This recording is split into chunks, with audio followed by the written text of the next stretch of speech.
TNI Polri gelar apel gabungan deklarasi pemilu damai.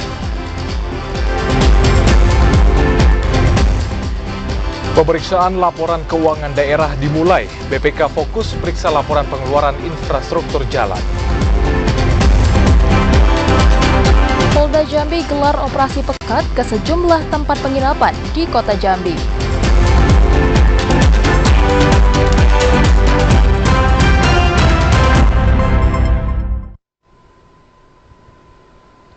Assalamualaikum warahmatullahi wabarakatuh. Senang rasanya Jambi hari ini kembali menyapa Anda, edisi Minggu 12 November 2023. Selain 3 berita utama tadi, tim redaksi kami juga telah menyiapkan sejumlah informasi penting dan menarik lainnya untuk Anda.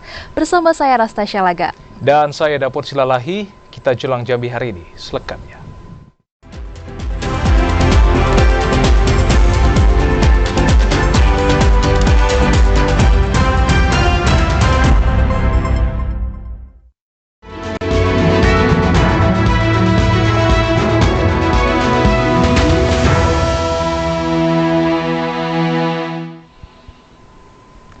Ya, saudara, kita awali Jambi hari ini dalam segmen menuju pemilu 2024. TNI Polri gelar apel gabungan deklarasi pemilu damai bersama sejumlah ormas, partai politik hingga mahasiswa. Dan deklarasi ini bertujuan untuk menciptakan pemilu tahun 2024 berjalan damai, sejuk, aman, dan bermartabat. TNI Polri menggelar apel gabungan deklarasi pemilu damai bersama sejumlah ormas, partai politik, dan mahasiswa di lapangan Mapolresta Jambi. Deklarasi pemilu damai ini bertujuan untuk menciptakan pemilu tahun 2024 berjalan damai, sejuk, aman, dan bermartabat. Pada apel yang dipimpin oleh Kapolda Jambi dan Danrem 042 Garuda Putih ini, turut dibacakan deklarasi damai oleh seluruh partai politik. Danrem 042 Garuda Putih Jambi Brigjen TNI Supriyono mengatakan, peran dari seluruh partai politik, tokoh masyarakat, ormas, dan seluruh elemen masyarakat sangat penting dalam mendukung keamanan dan ketertiban daerah. Sepakat, kita tidak boleh lengah dan tidak boleh kita mengabaikan mentang-mentang sudah di zona hijau, kemudian kita lengah. Justru kita semua dengan dinamika politik yang sekarang begitu cepat dan dinamis, maka kami semua meningkatkan kesiapsiagaan. Dan sekarang kami semua sudah menghitung, kemudian mencoba menskemakan terhadap segala kemungkinan yang ada terjadi di wilayah Jambi. Brigjen TNI Supriyono berharap agar seluruh peserta dapat mengimplementasikan pemilu damai ke seluruh anggotanya. Ashar, TVRI Jambi melaporkan. Saudara, Panwaslu Kecamatan Mestong menertibkan alat peraga sosialisasi atau APS yang melanggar peraturan di desa-desa. APS caleg yang ditertibkan itu karena mengandung unsur kampanye, salah satunya ajakan untuk mencoblos. Penertiban APS caleg tak hanya dilakukan oleh Bawaslu, namun juga oleh jajaran Panwaslu di tingkat kecamatan. Seperti penertiban yang dilakukan oleh Panwaslu Kabupaten Muaro Jambi di Desa Nyogan, Kecamatan Mestong. Penertiban APS di lokasi strategis seperti tempat umum dan jalan ini dinilai melanggar aturan karena melakukan kegiatan kampanye di luar masa kampanye. Berdasarkan PKPU, caleg baru diperbolehkan melakukan kampanye setelah 25 hari penetapan DJT atau pada 28 November mendatang.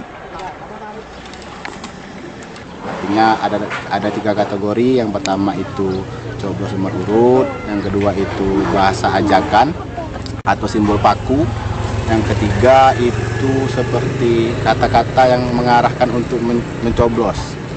Ada 3 kategori itu yang bakal kami tertibkan. Artinya ketika ada spanduk yang tidak memenuhi kategori itu, tetap kami biarkan terpasang. Alat peraga yang ditertibkan itu memuat konten kampanye, seperti berisi tulisan ajakan, simbol paku untuk mencoblos, serta nomor urut. Sementara alat sosialisasi yang sesuai dengan ketentuan dan dipasang di tempat yang tidak dilarang, tidak dilakukan penertiban oleh Panwaslu. Azam Afnan, TVRI Jambi melaporkan. Sementara itu, saudara, aparatur sipil negara lingkup pemerintah Kabupaten Sarolangun dilarang memberikan dukungan kepada caleg dan parpol pada pemilu 2024. Dalam PKPU, saudara, ASN harus netral dalam pemilu tahun 2024. Pada tahun 2024, penyelenggaraan pemilu dan pilkada serentak kembali akan digelar. Agar pemilu berlangsung damai, seluruh elemen masyarakat termasuk ASN harus bersama-sama menjaga ketertiban. Salah satunya menjaga netralitas. ASN sangat rentan dijadikan target untuk mendukung atau melakukan kegiatan yang mengarah kepada salah satu calon dan partai politik. Penjabat Bupati Sarolangun Bahril Bakri mengatakan, netralitas ASN menjadi kunci utama suksesnya penyelenggaraan pemilu. Sesuai PKPU, ASN wajib menjaga netralitas pada pemilu. Ya, saya sudah berkali ingatkan kembali sesuai aturan pada seluruh ASN agar netral, karena sudah ada aturan yang menegaskan ASN tidak boleh berpolitik. Ya. Kami tidak mengharapkan tidak ada ASN yang berpolitik praktis, akan diawasi oleh Bawaslu dan itu akan ditindaklanjut oleh Bawaslu. Bahril Bakri mengimbau seluruh ASN lingkup Pemkab Sarolangun agar tidak terpengaruh maupun mempengaruhi pihak lain untuk melakukan kegiatan yang mendukung caleg maupun parpol. Edi Kustadi, TVRI Jambi melaporkan.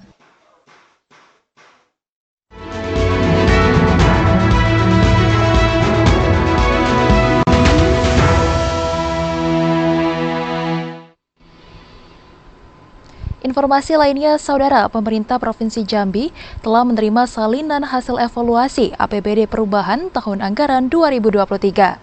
Salinan hasil evaluasi itu diterima dari Kementerian Dalam Negeri pada 7 November 2023.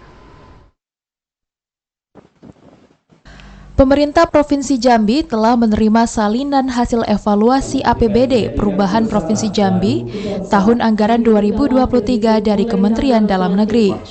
Sekretaris Daerah Provinsi Jambi Sudirman mengatakan, salinan evaluasi APBD Perubahan beserta catatannya itu diterima pemerintah pada 7 November 2023. Berdasarkan hasil evaluasi itu, ada beberapa pengurangan pada belanja perjalanan dinas di Sekretariat Dewan dan Setda mencapai 10 juta rupiah. Termasuk adanya tambahan dana masuk pada dana alokasi khusus senilai 123 juta rupiah. Hasil evaluasi ini kemudian sudah disetujui tim anggaran pemerintah daerah bersama tim Badan Anggaran Dewan untuk selanjutnya ditetapkan sebagai peraturan daerah. Usai disahkan, Perda APBD Perubahan itu akan memasuki tahapan registrasi di Kemendagri. APBD Perubahan Provinsi Jambi tahun anggaran 2023 baru dapat digunakan setelah seluruh tahapan selesai. Sudah kita bahas bersama dengan DPR, ada beberapa evaluasi seperti pengurangan belanja perjalanan dinas di Setwan maupun di Sekda, ya tidak banyak sih, sekitar 10 jutaan. Kemudian ada tambahan dana masuk sekitar 123.600.000 ya. Itu mesti direvisi dana alokasi khususnya. Ya. Kita catatannya kekurang 123.600.000 itu sudah disampaikan dengan Dewan dan Dewan sudah setuju insya Allah.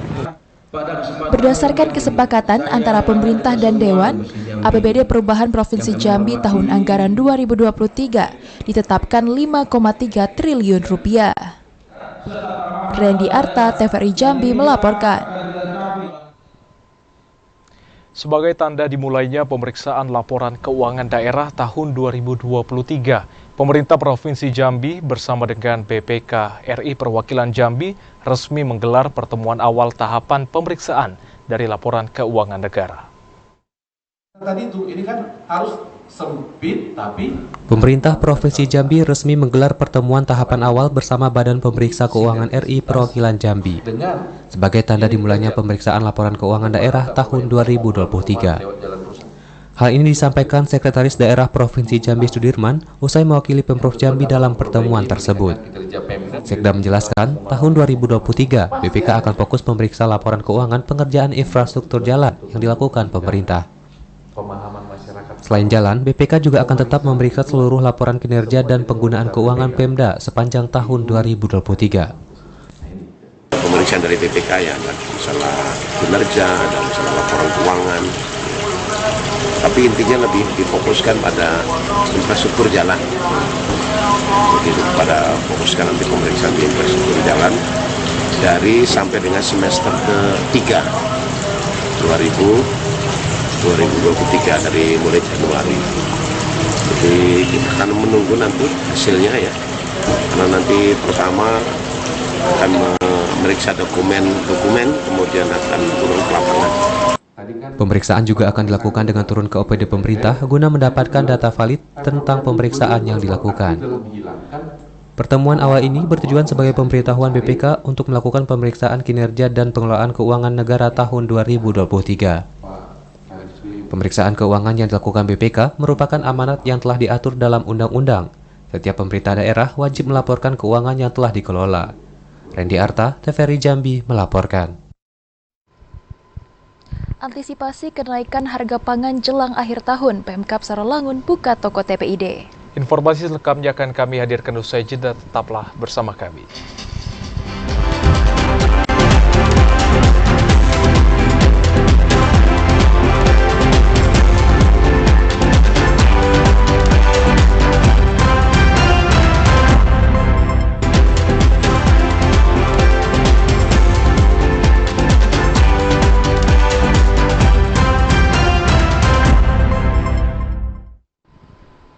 Terima kasih saudara, Anda masih bersama kami di Jambi hari ini.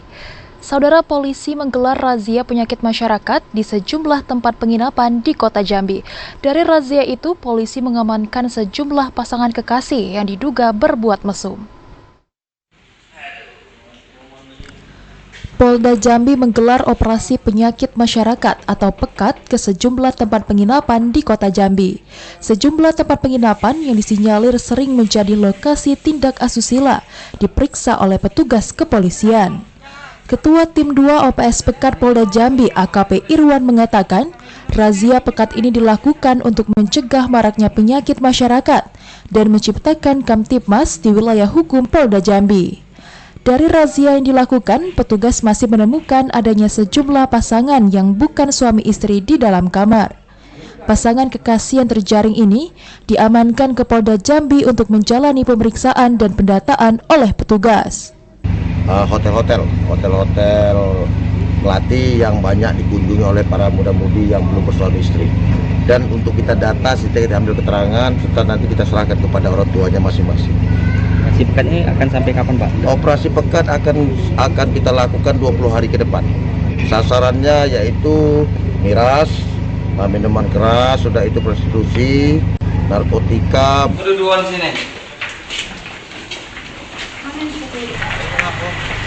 AKP Irwan menambahkan pihaknya akan terus mengintensifkan razia PEKAT di sejumlah hotel dan penginapan. Selain tindak asusila, polisi juga turut merazia sejumlah aktivitas yang meresahkan masyarakat. Ashar, TVRI Jambi melaporkan. Angka stunting atau gagal tumbuh pada anak masih menjadi perhatian pemerintah Provinsi Jambi. Ditargetkan saudara pada tahun 2023, angka stunting turun menjadi 15%. Angka stunting atau gagal tumbuh pada anak masih menjadi perhatian pemerintah Provinsi Jambi, meski angka prevalensi stunting setiap tahunnya menurun. Saat ini, angka prevalensi stunting hanya 18%. Dalam penanganan stunting, pemerintah Provinsi Jambi menggunakan pola Bapak Asuh. Kepala Dinas Kesehatan Provinsi Jambi, Ferry Kusnadi, mengatakan, dari tahun ke tahun, angka stunting di Provinsi Jambi mengalami penurunan. Pada tahun 2021, angka stunting mencapai 24%, sementara pada tahun 2022 turun menjadi 18%. Ditargetkan angka stunting pada tahun 2023 turun menjadi 15%. Pemerintah Provinsi Jambi melalui Dinas Kesehatan Provinsi Jambi menargetkan angka prevalensi stunting pada tahun 2024 hanya 12%, atau di bawah angka stunting nasional yang mencapai 14%. Kita harapkan dengan adanya program Bapak Asuh Stunting, terus juga semakin masifnya sosialisasi untuk pengurangan stunting di 1000 hari pertama kehidupan, kita juga pemberian makanan tambahan darah untuk wanita usia subur dan sekolah, dan juga terakhir ada yang pemberian makanan tambahan juga di Posyandu. Nah, kita harapkan penurunan stunting ini dapat berjalan sesuai dengan ketentuan. Ferry Kusnadi menambahkan sosialisasi penanganan stunting juga terus dilakukan di seluruh kabupaten kota di Provinsi Jambi. Selain itu, tim atau Bapak Asuh penanganan stunting juga aktif turun ke masyarakat untuk mendeteksi langsung anak beresiko stunting. Joko Adli, TVRI Jambi melaporkan. Saudara, pemerintah Provinsi Jambi mengajak seluruh komponen masyarakat peduli terhadap rakyat Palestina. Selain ikut berpartisipasi dalam gelaran doa bersama, masyarakat juga dapat berdonasi dalam kegiatan doa bersama yang akan diselenggarakan Pemprov Jambi. Pemerintah Provinsi Jambi akan menyelenggarakan doa bersama untuk rakyat Palestina. Selain ikut berpartisipasi dalam gelaran doa bersama, masyarakat juga dapat berdonasi dalam kegiatan doa bersama yang akan diselenggarakan Pemprov Jambi. Sekretaris Daerah Provinsi Jambi Sudirman mengatakan, penyelenggaraan kegiatan ini sebagai bentuk solidaritas kemanusiaan untuk rakyat Palestina yang saat ini masih bertempur dengan Israel di jalur Gaza. Pemprov Jambi saat ini masih menunggu konfirmasi ulama nasional yang akan mengisi acara amal untuk rakyat Palestina. Selain masyarakat, OPD di lingkup Pemprov Jambi juga terlebih dahulu diminta melakukan penggalangan donasi. Langsung rapat kemarin doa dan donasi untuk Palestina ya. Jadi kita harapkan nanti pada waktunya, kita harapkan sih di November akan ada agenda besar Pemprov Jambi beserta seluruh masyarakat, termasuk TNI, Polri, Perlajat, dan juga ormas-ormas ya, akan kita kumpulkan dalam agenda doa dan donasi untuk Palestina. Misalnya juga kita menghadirkan ulama ya, ada penceramahnya. Masih dalam proses menghubungi, mudah-mudahan di bulan November ada penceramah nasional yang bisa berkenan hadir di sini berbarengan nanti dengan agenda doa dan donasi untuk Palestina. Doa bersama dan penggalangan donasi untuk rakyat Palestina ini direncanakan terselenggara di lapangan utama kantor Gubernur Jambi atau di arena utama STKH Haji Abdurrahman Sayuti. Randy Arta, TVRI Jambi melaporkan. Pemerintah Kabupaten Sarolangun akan membuka toko tim pengendali inflasi daerah untuk mengantisipasi kenaikan harga pangan jelang akhir tahun. Toko tim pengendalian inflasi daerah tersebut dipusatkan di Pasar Tradisional Atas Sarolangun dan juga di Pasar Singkut. Menjelang akhir tahun 2023, sejumlah harga kebutuhan pokok di Pasar Tradisional Atas Sarolangun dan Pasar Modern Singkut terpantau relatif stabil, tak terkecuali harga komoditas cabai. Berdasarkan hasil pantau TPID Sarolangun, harga komoditi cabai berkisar Rp60.000 per kilogram. Kenaikan harga komoditas cabai itu berpotensi menyumbangkan inflasi daerah. Penjabat Bupati Sarolangun Bahril Bakri mengatakan pihaknya telah menyiapkan langkah-langkah upaya pengendalian harga. Selain menggelar operasi pasar murah, Pemkab Sarolangun juga berencana membuka toko sembako pengendalian inflasi. Kita akan buka ruko ya, tadi ada pemikiran kita akan buka ruko di pasar ini, ruko inflasi ya, toko ya kita sebut toko TPID, tapi toko inflasi lah kalau, jadi situ harganya lebih murah daripada harga di toko-toko lain yang ada di pasar ini. Jadi yang disediakan di ruko itu apa, Pak? Beras ya, beras, tepung, minyak, juga bisa cabai dan bawangnya. Bahril Bakri menambahkan keberadaan toko tim pengendalian inflasi daerah ini diharapkan dapat membantu masyarakat yang membutuhkan pangan dengan harga lebih murah. TPID akan terus melakukan pemantauan harga dan ketersediaan pasokan pangan di pasaran. Edi Kusnadi, TVRI Jambi melaporkan. Saudara, satu unit rumah di kawasan Jambi Timur terbakar. Api diduga berasal dari anak pemilik rumah yang mengalami gangguan jiwa. Satu unit rumah di Jalan Pangeran Antasari RT 35, Kelurahan Talang Banjar, Kecamatan Jambi Timur, Kota Jambi, Minggu siang terbakar. Terlihat melalui video amatir, api dengan cepat menghabiskan sebagian rumah. Kadis Damkar Kota Jambi Mustari mengatakan, api berhasil dipadamkan setelah petugas diterjunkan ke lokasi kejadian. Api diduga berasal dari anak pemilik rumah yang mengalami gangguan jiwa. Meski dapat dipadamkan, namun pemilik rumah disinyalir mengalami kerugian hingga mencapai puluhan juta rupiah. Pada hari ini kami menerima laporan dari masyarakat bahwasanya ada kebakaran di satu unit rumah yaitu 35 Kelurahan Parangpanjang dan yang membakar atap rumah. Ini informasi yang kita dapatkan di lapangan, yang dibakar oleh anaknya karena ada gangguan jiwa.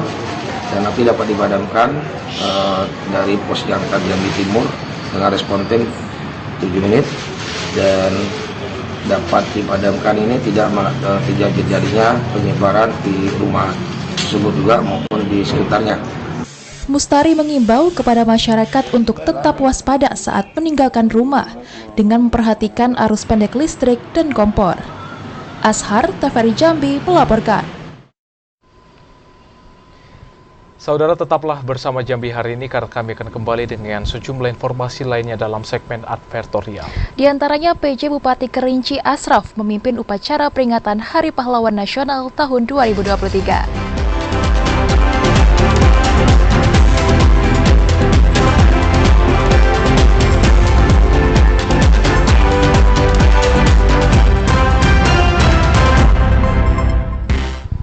Terima kasih saudara, Anda masih bersama kami di Jambi hari ini dalam segmen advertorial.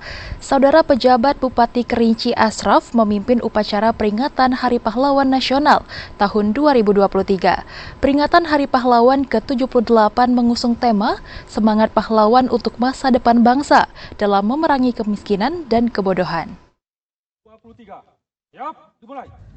Pejabat Bupati Kerinci Asraf memimpin upacara peringatan Hari Pahlawan Nasional ke-78 tahun 2023 di halaman perkantoran Bupati Kerinci. Menteri Sosial Tri Risma hari ini dalam amanatnya yang dibacakan Asraf mengatakan, peringatan Hari Pahlawan ke-78 mengusung tema Semangat Pahlawan untuk masa depan bangsa dalam memerangi kemiskinan dan kebodohan. Tema itu diangkat melalui renungan yang mendalam untuk menjawab ancaman penjajahan modern yang kian nyata. Asraf menjelaskan, pahlawan merupakan orang yang ikhlas berkorban dan berani dalam membela kebenaran, terutama untuk kepentingan bangsa dan negara di atas kepentingan pribadi maupun kelompok.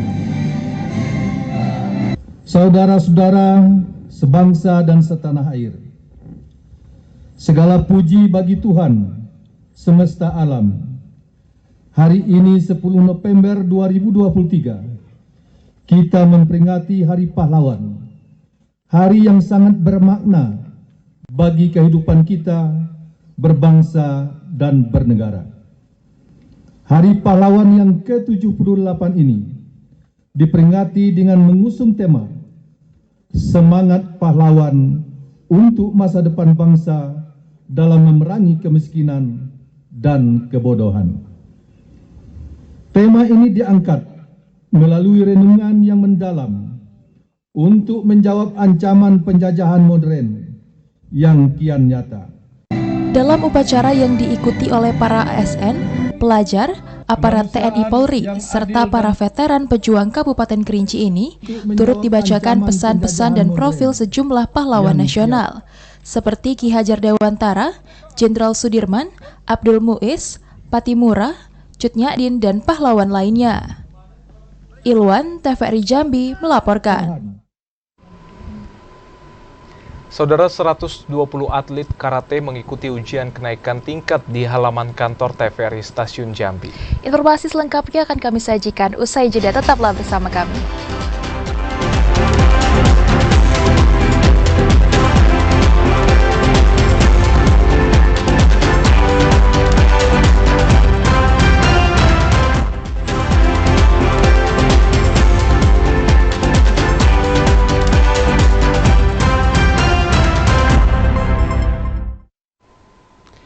Terima kasih saudara, Anda masih kembali menyaksikan Jambi hari ini. Pusat Layanan Autis di Sekolah Luar Biasa SLNB 2 Kota Jambi merupakan tempat untuk transisi bagi anak-anak disabilitas menjelang masuk SLB atau Sekolah Inklusi. Sekolah luar biasa Negeri 2 Kota Jambi yang berlokasi di Jalan Sri Sudewi Mashun Sofwan, Kelurahan Sungai Putri, awalnya merupakan tempat khusus Pusat Layanan Autis atau PLA di Kota Jambi. Kemudian sejak 2018 lalu didirikan SLBN 2 Kota Jambi. Saat ini PLA berada di satu atap dengan SLBN 2 Kota Jambi. PLA merupakan salah satu tempat untuk masa transisi bagi anak-anak disabilitas menjelang masuk SLB atau sekolah inklusi. Selain tempat yang lapang dan asri, PLA juga didukung dengan beberapa fasilitas yang memadai dan terapis yang profesional di bidangnya. Kepala Sekolah SLBN 2 Kota Jambi Sri Suryati mengatakan, meski belum lama berdiri, SLBN 2 Kota Jambi memiliki fasilitas yang lengkap mulai dari SD, SMP, hingga SMA. Untuk tingkat SMP dan SMA, memiliki kelas keterampilan seperti tata boga, kecantikan, membatik, dan beberapa ekstrakurikuler yang disesuaikan dengan jadwal sekolah. Sekolah kita ada namanya Pusat Pelayanan Autis. Di sana itu anak-anaknya bukan siswa, tetapi mereka terapi di Pusat Layanan Autis. Di sana anak-anak kita dilayani terapinya itu per jam secara bergantian. Nah, kemudian lagi di sekolah kita ini untuk yang tingkat SMP dan SMA-nya itu ada kelas keterampilan. Kelas keterampilannya itu ada juga tata boga, kemudian ada juga kecantikan, kemudian ada juga membatik. Saat ini SLBN 2 Kota Jambi memiliki 132 siswa dengan 20 tenaga pendidik dan 8 tenaga kebersihan. Yazid Santoso, TVRI Jambi melaporkan. Pembinaan bakat dan kreativitas pada anak perlu dilakukan sejak dini. Selain mengasah kemampuan pada anak, pembinaan juga dapat dilakukan dengan peduli terhadap lingkungan. Setiap orang memiliki kemampuan dan bakat tersendiri, tak terkecuali pada anak penyandang disabilitas. Potensi pada anak penyandang disabilitas harus terus digali sejak dini. Selain mencari bakat, tenaga pendidik juga harus mengembangkan kreativitas pada anak. Hal itu dikatakan Kepala Sekolah Luar Biasa SLB Harapan Mulia Kota Jambi, Yuli Mariati. Yuli Mariati mengatakan, pengembangan kreativitas dan bakat pada anak berkebutuhan khusus tak hanya dilakukan di dalam sekolah, namun juga di luar sekolah seperti Family Day dan Panen Raya. Melalui kegiatan digelar di Taman Remaja Kota Jambi ini, diharapkan dapat menumbuh kembangkan potensi dan bakat anak. Tak hanya bermain, namun kegiatan itu secara tak langsung juga memberikan edukasi terhadap anak. Sehubungan untuk pengembangan kreativitas dan keterampilan anak-anak, yang terutama yang dibina atau yang bersekolah di sekolah kami, SLB Harapan Mulia, kami semua pendidik mencoba untuk menggali potensi yang dimiliki anak terlebih dahulu, karena kami meyakini di balik keterbatasan yang mereka miliki pasti ada potensi yang mungkin selama ini belum kita temukan. Pengawas SLB Dinas Pendidikan Provinsi Jambi Suparjo mengapresiasi upaya yang dilakukan SLB Harapan Mulia dalam mengembangkan potensi terhadap anak berkebutuhan khusus. Selain pembelajaran, anak berkebutuhan khusus juga membutuhkan pendampingan. Kami dari Dinas Pendidikan Provinsi Jambi, pengawas SLB tentu sangat mengharapkan kegiatan ini akan memiliki makna yang sangat penting, baik bagi sekolah, bagi siswa maupun bagi orang tua. Bagi sekolah tentu ini adalah sebagai ajang pengembangan bakat minat siswa yang selama ini sudah dilaksanakan di sekolah, kemudian ditunjukkan dalam bentuk kegiatan Family Day ini.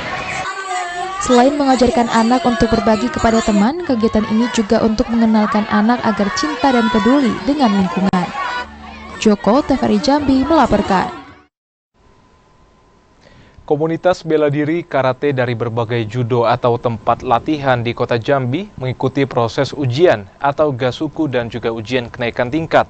Proses ujian ini digelar di halaman kantor TVRI Stasiun Jambi pada Minggu pagi.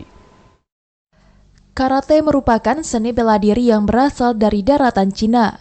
Seni bela diri ini berkembang dan populer di berbagai belahan dunia, termasuk di Provinsi Jambi. Di Provinsi Jambi, seni bela diri ini tak hanya digemari masyarakat berusia dewasa, namun juga anak-anak. Ketua Umum KKI Provinsi Jambi Faisal mengatakan, seni bela diri karate memiliki tingkatan sabuk. Untuk kenaikan setiap sabuk, murid atau Q harus melalui berbagai tahapan, salah satunya mengikuti ujian kenaikan sabuk. Berbeda dari biasanya, pada kenaikan tingkat ini, KKI Provinsi Jambi menggelar ujian kenaikan sabuk di halaman kantor TVRI Stasiun Jambi. Uji kenaikan tingkat ini diikuti 120 atlet karate dari berbagai judo di kota Jambi. Tak hanya meningkatkan semangat generasi muda untuk belajar bela diri karate, kegiatan ini juga bertujuan untuk mencari bibit-bibit atlet karate. Saat ini, KKI Provinsi Jambi telah memiliki atlet yang mengikuti PON dan SEA Games atas nama Melisa. Hari ini, atlet yang berpotensi yang latihan di TVRI Jambi itu semua atlet-atlet adalah atlet yang berbakat, atlet-atlet yang sudah pernah meraih kejuaraan nasional maupun dunia. Kepala Stasiun TVRI Jambi Raden Sarjono mengatakan, sebagai lembaga penyiaran publik, TVRI Stasiun Jambi akan selalu mendukung kegiatan masyarakat yang bersifat positif.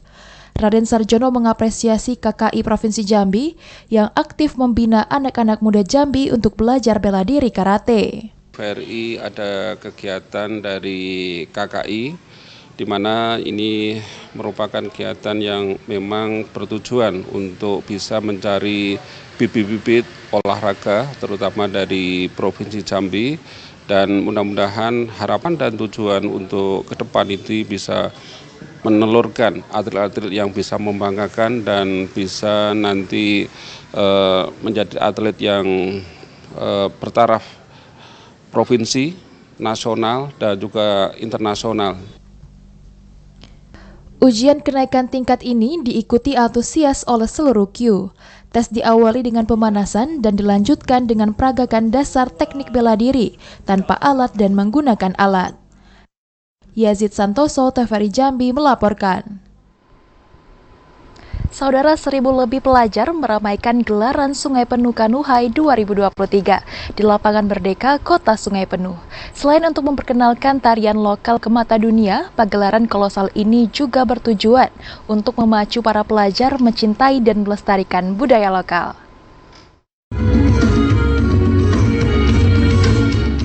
Lebih dari 1.100 pelajar sekolah menengah pertama dan sekolah menengah atas dari 8 kecamatan di Kota Sungai Penuh mengikuti tari massal. Ribuan pelajar yang mengenakan pakaian warna-warni ini tampil pada puncak peringatan hari ulang tahun ke-15 Kota Sungai Penuh, yaitu Sungai Penuh Kanuhai dan Expo. Pada kegiatan ini, 4 judul tarian turut ditampilkan, yakni tari iyo-iyo, tari ranggu, tari asek, dan tari rentak kudo.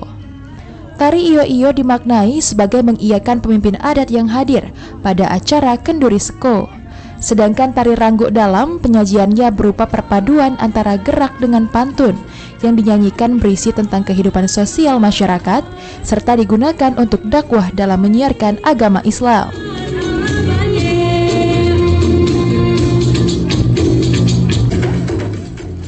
Salah seorang penari merasa bangga ikut tampil pada tari massal ini. Selain ikut melestarikan budaya, melalui kegiatan ini juga dapat lebih mengetahui tarian-tarian tradisional khas Kota Sungai Penuh.